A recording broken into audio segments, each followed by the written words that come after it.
ඕකේ සුබ දවසක්. අපි අද පස්වෙනි වීඩියෝ එකකින් හම්බ වෙන්නේ. පස්වෙනි වීඩියෝ එකේදී ඉතාමත් වැදගත් ෆන්ක්ෂන්ස් කීපයක් මම කරලා එක්සර්සයිස් එකකට යනවා. මේක පළවෙනි ෆන්ක්ෂන් එක තමයි sum if ෆන්ක්ෂන් එක. මේ ෆන්ක්ෂන් එකේ විශේෂත්වය තියෙන්නේ ලබා දෙන අවශ්‍යතාවයක් යටතේ ලබා දෙන ක්‍රයිටීරියා එකක් යටතේ සංඛ්‍යා පෙළක එකතුවක් හොයන එක. මේ ගොඩක් ප්‍රයෝජනවත් දෙයක්. හරි. අපි sum කියන ෆන්ක්ෂන් එක කතා කරා. අපි දෙන සංඛ්‍යා පරාසයේ එකතුව ටෝටල් එක හොයාගන්න නේ. හැබැයි මේක ටෝටල් එක අපි දෙන පරාසයේ එකතු එකපාරට ගන්නෑ. අපි මොකක් හරි සෙට් කරනවා ක්‍රයිටීරියා එකක් අවශ්‍යතාවයක්. දැන් උදාහරණයක් විදිහට අපි ගත්තොත් එහෙම යම්කිසි සංඛ්‍යා පෙළක තියෙන 50ට වැඩි සංඛ්‍යාවල එකතුව. ඔක්කොම සංඛ්‍යාවල එකතුව නෙමෙයි. අපි mouse point එකෙන් highlight කරලා දෙන දත්ත පරාසයේ තියෙන සංඛ්‍යා අතරින් 50ට වැඩි සංඛ්‍යාවල එකතුව. හරි. අන්න ඒ වගේ දෙයක් අපිට අවශ්‍ය වුණොත් අපි මේ sum if function එක පාවිච්චි කරන්න පුළුවන්. එහෙම නැත්නම් යම්කිසි sales වගේක් කරලා තියෙනවා. හරි. අපි හිතමු අවුරුද්ද මේ මාසෙක එක days වල sales කරලා තියෙනවා.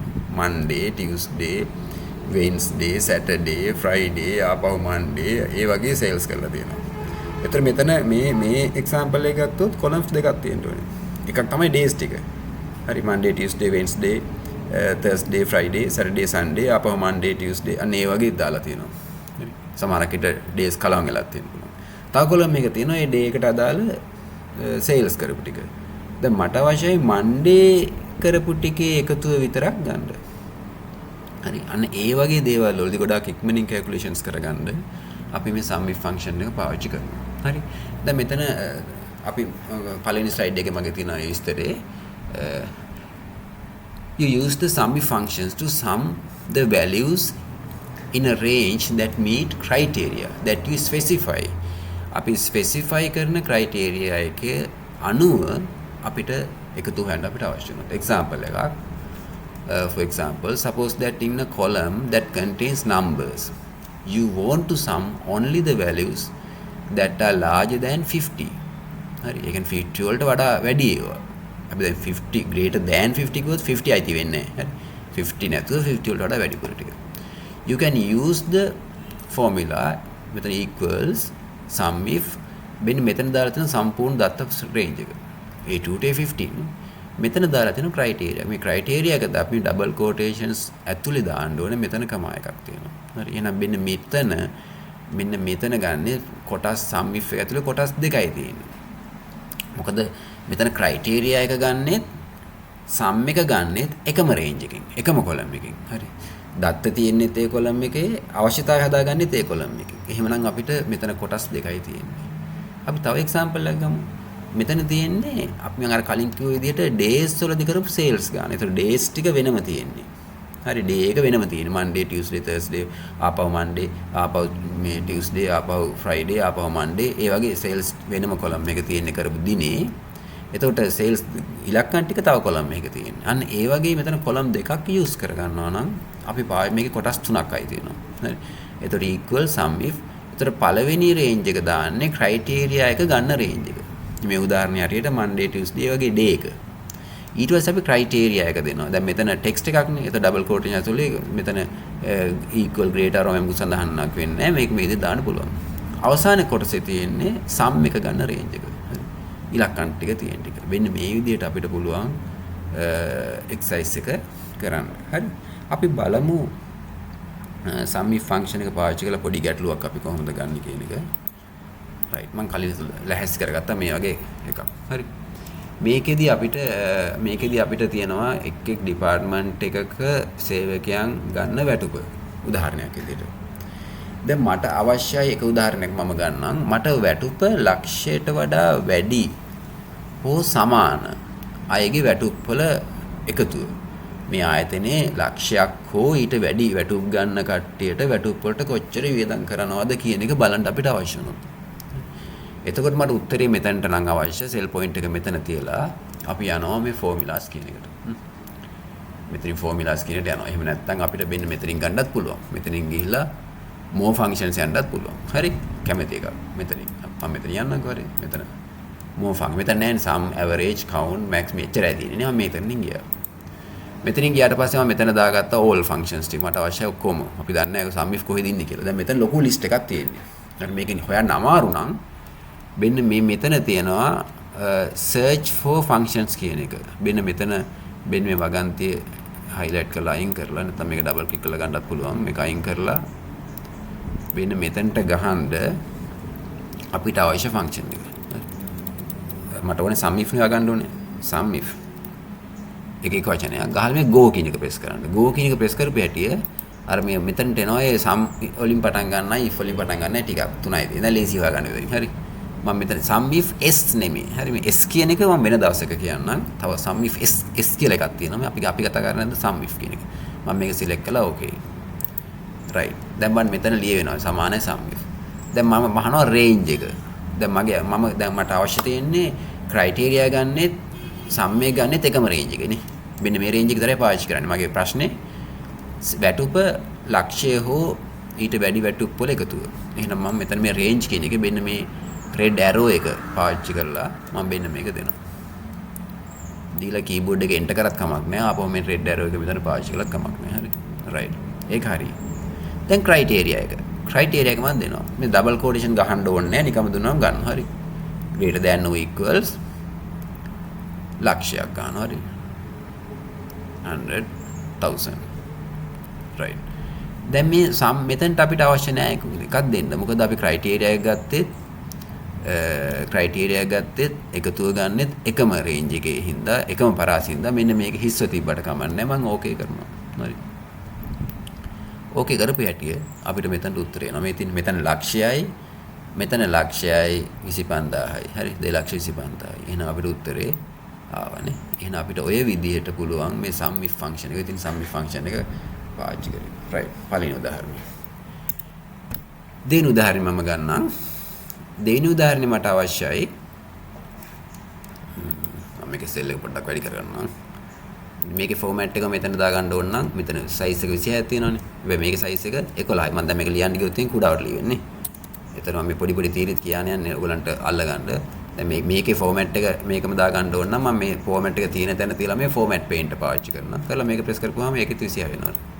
right. ඊට වගේ අපිට ටක් ගාලා ෆෝමැට් මැච් කරන්න පුළුවන් සෙල්ස් අතර. හරි. right. මම දැන් මෙතනට අවශ්‍යයි කම්පියුටර් ඩිපාර්ට්මන්ට් එකේ වැඩ කරන කට්ටියගේ වැටුප් වල එකතුව. හරි කම්පියුටර් බන් මෙතන එක්කෙනෙක් ඉන්නවා. මෙතන එක්කෙනෙක් ඉන්නවා. මෙතන එක්කෙනෙක් ඉන්නවා. මෙතන එක්කෙනෙක් ඉන්නවා. දැන් ඒගොල්ලන්ගේ වැටුප් වල මට එකතු වුණේ. එහෙනම් මෙතන උත්තරේ ඕනේ. right. මම ආපහු යනවා. මම මෙතනින් ගන්නවා මේ පාර. more functions. මෙතන මම ගැහුවා sum if මට හොයාගන්න ලේසියට ගහලා go. හරි. දැන් මෙතන sum if තියෙනවා. උත්තරේ ගන්න ඕන තැන සෙල් පොයින්ට් එක තියලා මම මේ වැඩේ පටන් ගත්තේ නේ. right. okay. දැන් range එක. දැන් මම ගන්නේ මට ranges දෙකක් අහු වෙනවා. මේ columns දෙකකින් මම range ගන්න තියෙනවා. එහෙනම් එහෙම වුණාම අපි ඉස්සෙල්ලා දෙන්න ඕනේ criteria ගන්න range එක. හරි. එහෙනම් මම මෙතන range එකට ගිහලා criteria ගැන අවශ්‍යතාවය ගන්න මේකෙන් මම මෙන්න මේක highlight කරනවා. right. දෙවෙනුව criteria එක. හරි. එහෙනම් criteria එක computer නේ. මම ගාව වචනේ.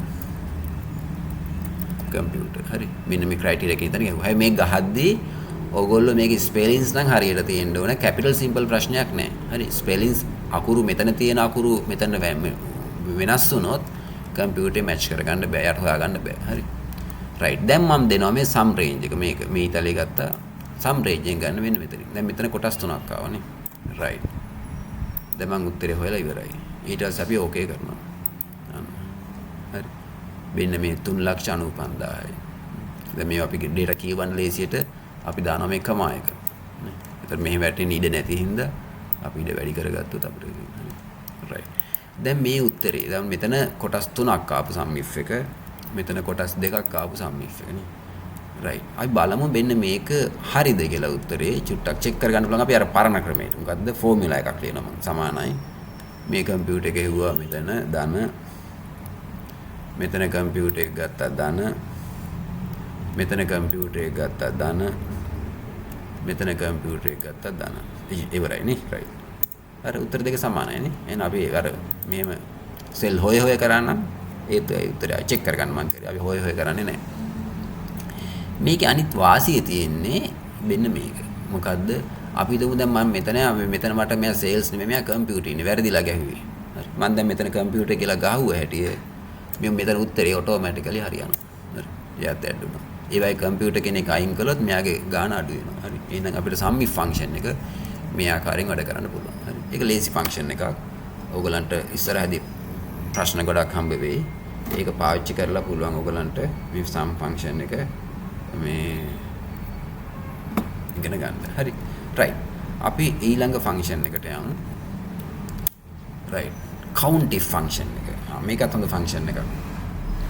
අපිට දෙන අවස්ථාවේ යටතේ කී දෙනෙක් ඉන්නවද කියලා. දැන් උදාහරණයක් විදිහට අපි ඉස්කෝලේට එනවා මාක් ෂීට් එක. exam result sheet එක. හරි. Excel sheet එක ආවොත්. Excel sheet එක තිබ්බොත් ඒ sheet එක. දැන් මම අහනවා මේ A passes තෝරගත්ත සබ්ජෙක්ට් එකකට A passes ගත්ත කී දෙනෙක් ඉන්නවද? අපි ගණන් කරන්න ඉබේ 1 2 3 4 කියලා. අන්න ඒ වගේ දෙයක් ආවොත් Excel දන්න කෙනා කරන්නේ ටග් ගාලා ෆන්ක්ෂන් එකක් ලියලා උත්තරේ ගන්න එක. හරි. Excel දන්නේ නැති කෙනා කරන්නේ එකින් එක සෙල් එකෙන් සෙල් එක ගණන් කර කර යන එක ඊට පස්සේ. හරි. එහෙනම් Excel පාවිච්චි කරන Excel දන්න කෙනා ටග් ගාලා යාට මතක් වෙන්න ඕනේ මේකට එච්චර වෙලාවක් ගත කරන්න ඕනේ තප්පරෙන් උත්තරේ ගන්න පුළුවන් කියන එක. හරි. එහෙනම් අපි කම්පියුටර්ස් ICT කරන්නේ අපි කොහේ හරි වැඩක් අහු වුණොත් අපි ඒ කාලේ ඉතිරි කරගන්න සහ accuracy එක නිවැරදිතාවයේ 100%ක්ම තියාගන්න ඕනේ. හරි. එහෙම හින්දා අපි ටග් ගාලා මේ functions මතක් වෙන්න ඕනේ මේ වගේ තැනකදී. හරි. එහෙනම් අපිට බලමු count if එක පාවිච්චි කරන්නේ කොහොමද කියන්නේ. හරි. මෙතන count if ones of this statically function එකක් මේක count the numbers of cells that meet a criteria. දෙන criteria එක. දැන් මොන හරි දත්ත පරාසයක තියෙනවා කුරුණෑගල කියන වචනේ. කුරුණෑගල පදිංචි කී දෙනෙක්ද? සිටි එක දාලා තියෙනවා. ඊතන Excel column එකක් තියෙනවා. සිටි එක දාලා තියෙනවා. ඒක column එක. මට අවශ්‍ය කුරුණෑගල සිටි එකේ කී දෙනෙක් ඉන්නවද කියලා බලන්න. එහෙමනම් අපි මේ සිටි එක තිබ්බ data ප්‍රමාණය highlight කරලා අපි මෙතන ගහනවා criteria කුරුණෑගල කියලා. ඒක ටග් ගාලා ඉලක්කමක් විදිහට අපිට එන්න පුළුවන්. හරි. මෙතන තියෙනවා A4. A4 වල මොන හරි data එකක් තියෙනවා. එක්ක text data එකක් නැත්නම් numerical data එකක්. හරි. මට අවශ්‍යයි ඒ data එකකින් තව data කීයක් මේ column එකේ තියෙනවද? අන්න ඒ වගේ දෙයකට මේක පාවිච්චි කරන්න පුළුවන්. ඒ data එකෙන් column එකේ කීයක් තියෙනවද කියන එක. දැන් A2 ළඟ A10 දක්වා A4 වල තියෙන data එක වගේ ඒවා කීයක් තියෙනවද? එහෙනම් අපි මෙන්න මේ විදිහට දෙන්න පුළුවන්. මෙතන ඔන්න cell address එකක් දෙන්න පුළුවන්. එහෙම නැත්නම් අපි මේ වගේ logical statement එකක් එක්ක 55ට වැඩි කී දෙනෙක් මේ පරාසය තුල ඉන්නවද? එහෙනම් මෙන්න මේ වගේ count if එකේ කොටස් දෙකක් අපිට දකින්න තියෙනවා. හරි. right. අපි එකක් බලමු පොඩ්ඩක්. මේ example එක පාවිච්චි කරලා. හරි. දැන් මට අවශ්‍යයි මෙන්න මේක. මෙතනට මට උත්තරයක් ඕනේ. මෙතනට උත්තරයක් ඕනේ. කම්පියුටර් ඩිපාර්ට්මන්ට් එකේ කී දෙනෙක් ඉන්නවද? සමානයි. අපි මේකෙන් ගමුනේ. ඔන්න මේ අතින් ගන්න පුළුවන් ප්‍රශ්න. සමානයි count. දැන් අපිට හොය ඉන්න ඕන නම් පොඩි ෆන්ක්ෂන් එකක් නම් අපි මේ අතින් ටයිප් කරන්න පුළුවන්. count if. හැබැයි ඒකට සමාන කිරීම අතින් කීබෝඩ් එකෙන් ගහන්න ඕනේ. count if වරහණක් දැම්මා. මම මේ ටික highlight කළා. හරි. ඊට පස්සේ කමාවේ මෙතන ගාදී අපි හරි පරිස්සමෙන් ගහන්න හරියටම ඩබල් කෝටේෂන් හරවම දෙන්න ඕන. කම්පියුටර්. enter.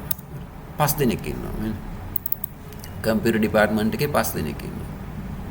එහෙමනම් අපිට මේක මෙහෙම ලියන්න පුළුවන්. එහෙම නැත්නම් මේක ලියන්න පුළුවන් මෙහෙමත්. සමානයි. අපි මෙහෙම ගමු. මෙතන තව ප්‍රශ්නයක් ගමු. දැන් මට අවශ්‍යයි වැටුප 85000ට වඩා වැඩියෙන් කී දෙනෙක් ඉන්නවද? වැටුප 85000ට වඩා වැඩියෙන් 85000 හෝ ඊට වැඩියෙන් කී දෙනෙක් ඉන්නවද? හරි. මම මෙතනින් ගන්නම් මේක. අපි ඒතර මෙතන count if නේ. මම මේකට ගියා. sorry. more functions. මෙතන ෆන්ක්ෂන් එක ලියලා තිබෙන්නේ දෙකට කරනවා. more functions මෙතන count if. count if. හරි. go. count if ආවනේ මේ ඉතින්. තා count එක තවත් જાති තියෙනවා බලමු ඊට පස්සේ count if මම මේක දාලා ඕකේ කරා. දැන් මේ කොටස් දෙකයි තියෙන්නේ. range එක මේක. range එක මේක. අවශ්‍යයි productions.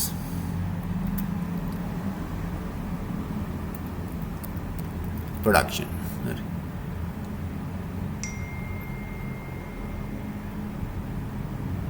ඔව්. ඊට පස්සේ මම ඕකේ කරනවා. හරි. 3 දෙනෙක් ඉන්නවා. මේ 1 2 3. හරි. එහෙනම් අපිට මේ වගේ පාවිච්චි කරගන්න පුළුවන්. මට අවශ්‍යයි අර අතන 80 වැඩි විශාල 85000 ඊට වැඩි කෙනෙක් කට්ටිය ගන්න. එහෙනම් මම මෙතනදී ගියා අපව more functions. අර ෆන්ක්ෂන් එක උඩම කරපින්ද අපිට මේ අර කලින් ෆන්ක්ෂන් එක කරනවා මම වෙනස් කරනවා data එක. මම මේක මෙතන හරි.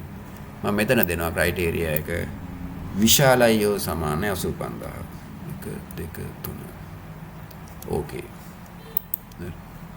5 දෙනෙක් ඉන්නවා 85000ට. මේ බලමු එක්කෙනයි දෙන්නයි 2 3 4 5. එන අපිට ඒ විදිහට පුළුවන් මේ ෆන්ක්ෂන් එක පාවිච්චි කරන්න. හරි. රයිට් මම හිතන්නේ මේක ගැටලුවක් නෑ මේ කවුන්ටි ෆන්ක්ෂන් එක. මේකත් ඔයගොල්ලෝ ප්‍රැක්ටිස් කරගන්න. අපි බලමු ඊළඟ ෆන්ක්ෂන් එක. රයිට්. අද දවසේ තුන්වෙනි ෆන්ක්ෂන් එක average if. හරි. මේකත් හොඳ ෆන්ක්ෂන් එකක්. average කියලා කියන්නේ mean එක එහෙම නැත්නම් සාමාන්‍යයගේ අපිට දෙන කන්ඩිෂන් එකක් එක්ක හරි දෙන කන්ඩිෂන් එකක් එක්ක ක්‍රයිටීරියා එකක් එක්ක තියෙන සංඛ්‍යා පෙළක ඇවරේජ් එක. දැන් අර වගේ වෙන දත්ත පරාසයක් තියෙනවා. හරි. දත්ත පරාසයේ අපි කියනවා ලකුණු 50ට වැඩි හෝ සමාන කට්ටියගේ ඇවරේජ් එක කීයද? හරි. එතකොට අපි සාමාන්‍යයෙන් කවුන්ට් ඉෆ් පාවිච්චි කරන්නේ නැතුව කරනවා නම් අපි කරන්නේ 50ට වැඩි කට්ටිය එකතු කරගන්නවා. එකතු කරලා ඒ 50ට වැඩි කී දෙනෙක් ඉන්නවද කියලා බලලා ඒකතුවේ අර ඉන්න ගානෙන් බෙදනවා. ඒක තමයි ඇවරේජ් කියන එක. ඇවරේජ් if කියන එක පාවිච්චි කරන්නේ. ඒ කියන්නේ යම් දෙන ක්‍රයිටීරියා එකකට තියෙන සාමාන්‍යයගේ. ඒතර මේක අපිට ෆන්ක්ෂන් එකක් අපිට තියෙනවා Excel එකේ average if කියලා. ඒක අපි ගොඩක් වටිනා ෆන්ක්ෂන් එකක්. දැන් මට මෙතන කිව්වොත් එහෙම 85000ට වැඩි වැටුප් ගන්න කට්ටියගේ සාමාන්‍ය මේ වැටුප කීයද කියන එක. හරි වැටුප් වැඩි 85000ට වැඩියෙන් වැටුප් ගන්න කට්ටිය 85000 හෝ ඊට වැඩියෙන් වැටුප් ගන්න කට්ටියගේ සාමාන්‍ය වැටුප. හරි. එතකොට එහෙමනම් මට මේ 85000ට වඩා වැටුප් ගන්න කට්ටියගේ වැටුප් වල එකතුව හොයලා ඒක මේ පහින්නේ. මේකේ උදාහරණයක් නම් පහක් තිබ්බනේ 85000 ඊට වැඩි. පහෙන් බෙදෙන්න ඕනේ. ඒ උත්තරෙන් එන්න ඕනේ. හරි. එහෙමනම් අපි ඒක ෆන්ක්ෂන් එකකින් අපි කරනවා නම් average එකක පාට ගන්නවා නම් මම මෙතනින් ගියා more functions මට දැන් average නේ average if go right හම්බුණානේ මෙතන average if okay මම දෙනවා range එක දෙනවා මේක ඉතින් මේක දුන්නා දීලා අපි මේක ගත්තා මෙතන criteria එක ගන්න අර range එකෙමයි නේ එන මම මෙතන දෙනවා විශාලයි හෝ සමාන 85000 right 85000 okay ලක්ෂයක් වැටුප වෙනවා 85000ට වැඩියෙන් වැටුප ගන්න කට්ටියගේ සාමාන්‍ය වැටුප ලක්ෂයයි අපි බලමු මේක චෙක් කරලා උත්තරේ චෙක් කරන්නේ කොහොමද අපි චෙක් කරන්න පුළුවන් මෙහෙම අපි සමානයි ලක්ෂය 85000ට වැඩි වැටුප වල එකතු කරනවා මෙතන එක්කෙනෙක් ඉන්නවා ධන මෙතන එක්කෙනෙක් ඉන්නවා 2යි 3යි 4යි 5යි හරි එන්ටර් කළා අර ලක්ෂ 5ක් ආවනේ 5ක් ඉන්නේ ලක්ෂ 5 පහෙන් බෙදුවාම ලක්ෂයයි හරි එහෙනම් අපිට අපි උත්තරේ අපි නිකන් සාමාන්‍ය විදිහට කරලා බැලුවා අපි උත්තරේ කන්ෆර්ම් කරගත්තා අපි හරියි කියලා එහෙනම් මේ sum if මේ count if average if කියන එක අපිට මේ විදිහට පාවිච්චි කරන්න පුළුවන් lazy functions ඔක්කොම එතකොට අපි ඔයගොල්ලෝ ඔක බලන්න ප්‍රැක්ටිකල් කරලා හරිද ප්‍රැක්ටිකල් කරලා ගැටලුවක් ආවොත් අපි කතා කරමු රයිට් අපි බලමු ඊළඟ තියරි එක මේ ගොඩාක් වැදගත් දෙයක් හරි මම මෙතනින් මෙන්න මෙතන අපිට තියෙනවා relative references absolute references කියලා දෙකක් දැන් අපි මේ මම ඉස්සෙල්ලා කියන මේ relative reference කියන්නේ මොකක්ද කියන එක. මේ relative reference එක තමයි default එක. default එක කියලා කියන්නේ අපි මොකුත් නොකර මේ වෙනකන් කරේ relative reference. හරි. දැන් උදාහරණයක් by default all cell reference are relative reference. දැන් සාමාන්‍යයෙන් Excel sheet එක වැඩ කරන්නේ relative reference එකේ. හරි. When the copies cross multiply cells they change based on the relative positions of row and columns. දැන් උදාහරණයක් විදිහට අපි කොහොමද හරි ෆෝමියුලා එකක් තියෙනවා a1 + b1 කියලා. හරි මේක අපි පල්ලෙහා සෙල් එකට කොපි කරොත් ඒ සෙල් එකේ ජෙනරේට් වෙන ෆෝමියුලා එක තමයි A2 + B2. හරි. ඒක රිලටිව් රෙෆරන්ස්. පළවෙනි එකට රිලටිව්ලි දෙවෙනි එක හදා ගන්නවා. දෙවෙනි එක රිලටිව්ලි තුන්වෙනි එක හදා ගන්නවා. හරි. දැන් අපි අර ටෝටල් කරේ ඕකනේ. අපි මේකට කියන්නේ රිලටිව් රෙෆරන්සස් කියලා. හරි. දැන් උදාහරණයක් විදිහට මම මේක ගත්තොත් එහෙම මේක. මම දැන් මෙතනම හදා ගන්නම්. චුට්ටක්. right. දැන් අපිට තියෙනවා මෙතන සංඛ්‍යා ටිකක් තියෙනවා. හරි. අපි මම සංඛ්‍යා ටිකක් දාගන්න. හරි. ෆෝමැට් මතුවෙනවා නේද? ෆෝමැට්ස් මතුවෙනවා.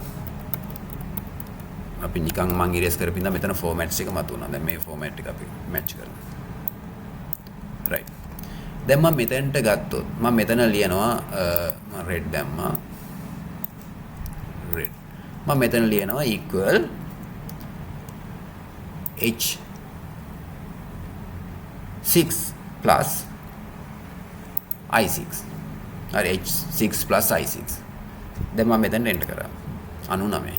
මම දැන් මේක පල්ලෙහා ඩ්‍රැග් කරොත් බලන්න මෙතන ජෙනරේට් වෙන ඉක්වේෂන් එක H7.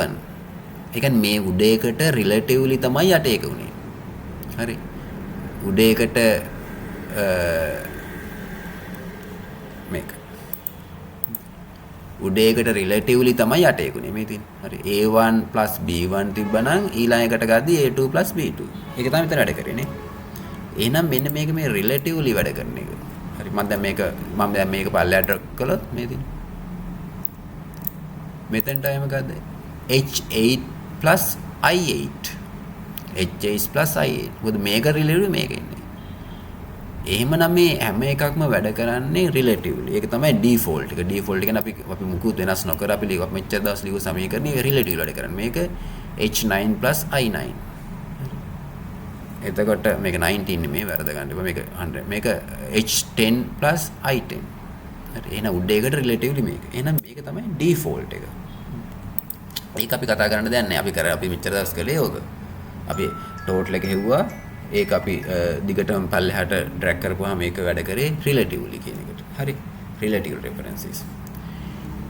ඊළඟ එක තමයි ඇබ්සලූට් රෙෆරන්ස් කියන එක. හරි. මේ ඇබ්සලූට් රෙෆරන්ස් කියන එක අපි පාවිච්චි කරවෙන්නේ අපිට මීට වඩා වෙනස්. හරි. දැන් අපිට යම්කිසි සෙල් එකක තියෙන කන්ටෙන්ට් එක අපි සමීකරණයක් හදලා ඩ්‍රැග් කරද්දී ඒක කොන්ස්ටන්ට් තියාගන්න එක තමයි absolute reference. මේක වැදගත්. හරි. absolute reference do not change when copied or filled. You can use an absolute reference to keep a row and a column constant. හරි. row සහ column constant එක විදිහට මේක වැඩ කරන්න. මේ තියෙන එතන. An absolute reference is designated in the formula by addition of a dollar signs. when මේක designated කරලා තියෙන්නේ dollar sign එකකින් before column and row. උදාහරණයක් විදිහට දැන් අපි හිතමු මේ A2 එක relative එක absolute කරනවා නම් මේ A අකුර දෙපැත්තට in front of සහ behind අපි දාන්න ඕනේ මේ dollar mark එක. හරි. මේ dollar mark එක දාන්න ඕනේ. ඒක එතකොට අපි ඒක constant වෙනවා. දැන් උදාහරණයක් විදිහට මට දැන් මෙහෙම employees ලාගේ තියෙනවා. මට ඕනේ ගත්ත වැටුප මේක මේ හැම කෙනෙකුටම 10.5කින් වැටුප් වැඩිවීමක් වෙනවා නම් අලුත් වැටුප මොකක්ද කියන එක. කලින් වැටුපට එකතු වෙන්න ඕනේ වැටුප් වැඩිවීම. ඉතින් මෙතන තියෙනවා B6 plus B6 into මෙතන වැටුප් වැඩිවීම වෙනම තැනක සටහන් කරලා තියෙනවා. ඒක තියෙන්නේ E3 වල E4 වල තියෙන්නේ. මෙතන E4 වල තියෙන්නේ නේ 10.5% 100%ක් විතර මෙතන දාලා තියෙනවා. එතකොට මම දැන් බැරි වෙලාවත් මේක මෙහෙම ලිව්වා නම් B6 plus B6 into වැඩි කිරීම E4 කියලා විතරක් ලියවනම් මේ ඩොලර් සයින්ස් දාන්න නැතුව අපි එක සමීකරණයක් ලියලා මේක පල්ලෙහාට ඩ්‍රැග් කළොත් මෙන්න මෙතෙන්ට එන සමීකරණය තමයි B7 plus B7 වැඩි කිරීම E5 කියලා එන්නේ. E5 આવත් E5 වල මොකුත් නැහැ මේ. එතන මෙතන උත්තරේ බිඳුවයි. එතන මේක අගේ වෙනස් වෙන්නේ 75000 කියලායි.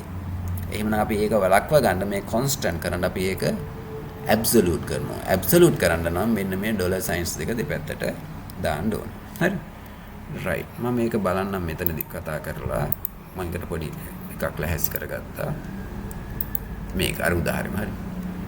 right. මම මෙතන හිතන්න මෙහෙම ලිව්වා කියලා වැරදි විදිහකට මම මේක ධන අලුත් වැටුප එන්න ඕනේ 100 මේක ධන මේකට එකතු වෙන්න ඕනේ වැටුප වැඩිවීම නේ. එහෙනම් මේකෙන් 110ක් නේ නම් ඒක වැඩි කිරීම මේක. ඔකනේ මැතමැටිකලි ලියන්න ඕනේ හරි. sorry මේක වැඩි කිරීම මේක. ඔන්න මැතමැටිකලි හරි. ඒතර පළවෙනි උත්තරේ හරි. B6 ට එකතු වෙන්න ඕනේ පරණ වැටුපට එකතු වෙන්න ඕනේ 110ක් ගත්ත වැටුපෙන් 110ක් වැඩි වෙලා නේ. ඉතින් මේ උත්තරේ හරි. ඉස්සර 50000ක් ගත්තා. දැන් 55250යි. දැන් මම මේක ඩ්‍රැග් කළොත් බලන්න මේ පල්ලෙහාට යනවා මොකද දෙන උත්තරේ මේ පළවෙනි එක උත්තරේ විතර මම ගන්න කර. ඒක වෙනස් වුන්නේ නැහැ 75000. වෙනස් වුන්නේ නැත්නම් බලන්න මෙතන ලියලා තියෙන සමීකරණය B7 හරි. ප්ලස් B7 මෙතනත් හරි වැඩි කිරීම E5. E5 වල අගයක් නෑ මොකුත් නේ. මේකත් ගමන් කරනවා. මොකද රිලටිව්ලි ගණන් කරනවා. සාමාන්‍ය රිලටිව්ලි වැඩ ගන්න. මේ ඊළඟට කොපි කළොත් රිලටිව්ලි ගමන්. මම දැන් මේක දිගටම කොපි කරන්න ගියොත් ඔය පළවෙනි උත්තරේ විතරයි හැදුණා. අනිත් උත්තරේ වැඩි වුණේ නෑ. මේකට ආයේ මොකද්ද? මේකට මේ සෙල් එක. අයි මේකට රිලටිව් මේක පල්ලෙහාට ආවා. මේකත් මොකද මේක රිලටිව් මේකත් පල්ලෙහාට. අයි මේ මෙතන B9 හරි. මොකද ඒක පල්ලෙහාට එන එක හරි. දැන් මේ මෙතන හැදෙන්න ඕනේ නේ. ඒතර මේක ගත්තොත් මේ B10 හරි. මොකද E8 පල්ලෙහාට එනෝනේ. එහෙමනම් අපි මෙන්න මේක නැතිකරන්න අපි E9 මේක ගමන් කරන්න බෑ. එහෙනම් අපි මෙන්න මෙතන E4 ගමන් කරන්න බෑ. එහෙනම් අපි මේක ඇබ්සලූට් කරන්න ඕනේ. ඇබ්සලූට් කරන්න මම පළවෙනි වීඩියෝ එකේ කතා කළා චුට්ටක්. ඇබ්සලූට් කරන්න අපි පාවිච්චි කරනවා සමානයි මේක ධන මේක වැඩි කිරීම මේක. හරි. එන්ටර් කරන්න කලින් කීබෝඩ් එකේ ෆන්ක්ෂන් කී එකක් තියෙනවා F4 කියලා. අපි ඒක පාවිච්චි කරන්න ඕනේ. හරි. මේ තියෙන මෙන්න මේ ෆන්ක්ෂන් කී එක. අපි දැන් මේ මෙතන තියෙනවා F1 F2 F3 මෙන්න මේක පාවිච්චි කරන්න ඕනේ. මේක ප්‍රෙස් කරපු ගමන්ම හැබැයි මේක එන්ටර් කරන්න කලින් සෙල් එක මෙතන තියලා දැන් තව එන්ටර් කරලා නැහැ. හරි E4 ගාවට සෙල් එක ගත්තාම E4 ලියුණා. එන්ටර් කරන්න කලින් මෙන්න මේක ප්‍රෙස් කරනවා. මේක ප්‍රෙස් කරපුවාම බලන්න මොකද වෙන්නේ ඩොලර් සයින් එක වදිනවා. හරි. ඒක ප්‍රෙස් කරපු ගමන් මෙතන ඩොලර් සයින්ස් එක වැදෙනවා. දැන් මම කීබෝඩ් එක එන්ටර් කරනවා. අන්න දැන් අපිට උත්තරය ආවනේ. එහෙමනම් අපි මෙන්න මේ F4 functions කී එක කීබෝඩ් එකේ පාවිච්චි කරන්න පුළුවන්.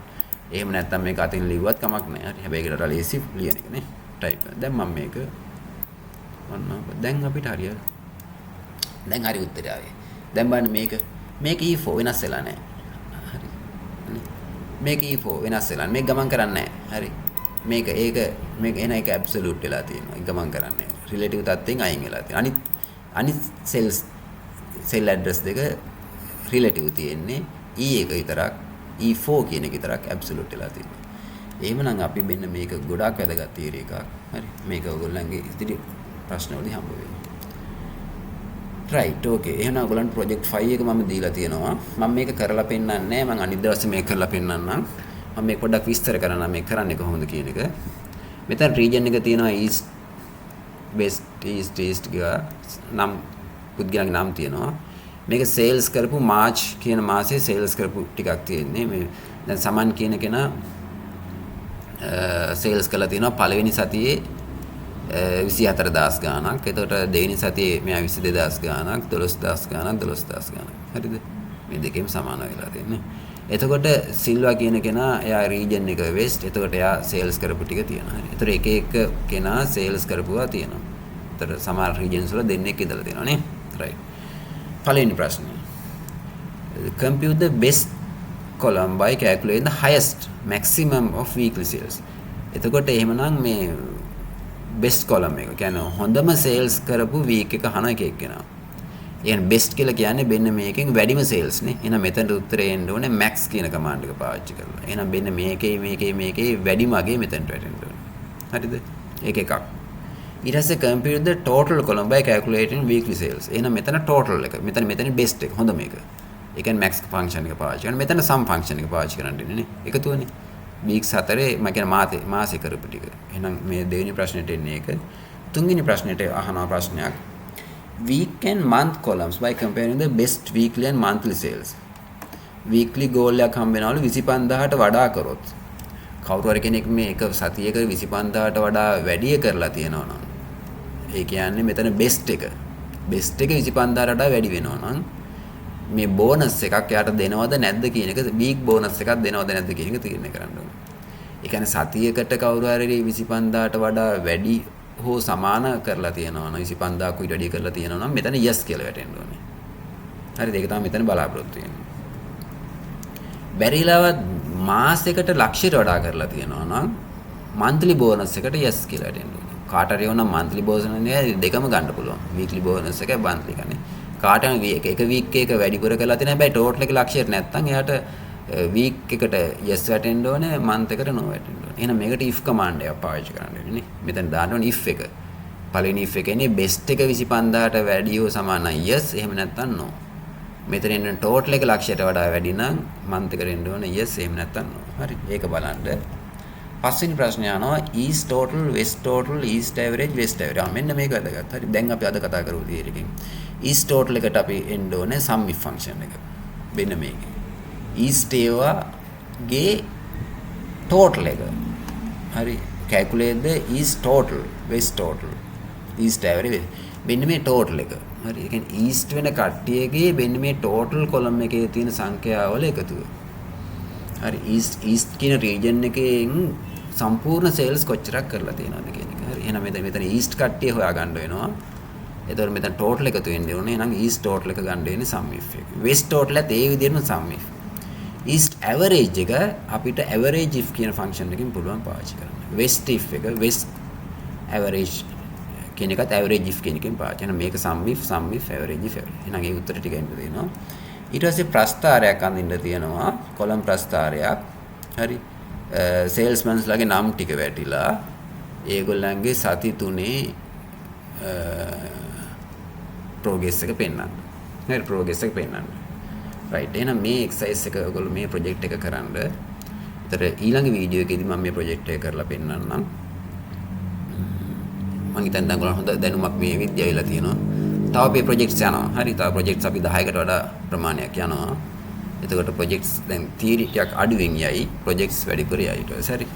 මොකද අපි දැන් තියරි අංගිස කොටසකින් ඉන්න තියෙන ඉඳ තියරි කොටස් පොඩ එකතු වෙන්නේ. හැබැයි අපිට ඒකෙන් එක්සර්සයිසස් අපි යනවා. එතනින් ඔයගොල්ලන් knowledge එක වැඩි කරගන්න පුළුවන්. දැන් මම හිතන්නේ ඔයගොල්ලන් මේ තත්ත්වයේදී ඔෆිස් එක බය නැතුව දැන් ගිහලා Excel වල වැඩ කරන්න පුළුවන්. හැබැයි මේක වැඩ කරන්න formatting ඉගෙන ගන්න අපි ඊළඟ වීඩියෝ එකෙන් තවත් formattings එක්ක යම්කිසි functions ප්‍රමාණයක් මම කතා කරනවා. ඕකේ අපි එහෙනම් අද ක්ලාස් එක ඉවරයි. අපි අනිත් වීඩියෝ එකකින් හම්බෙමු.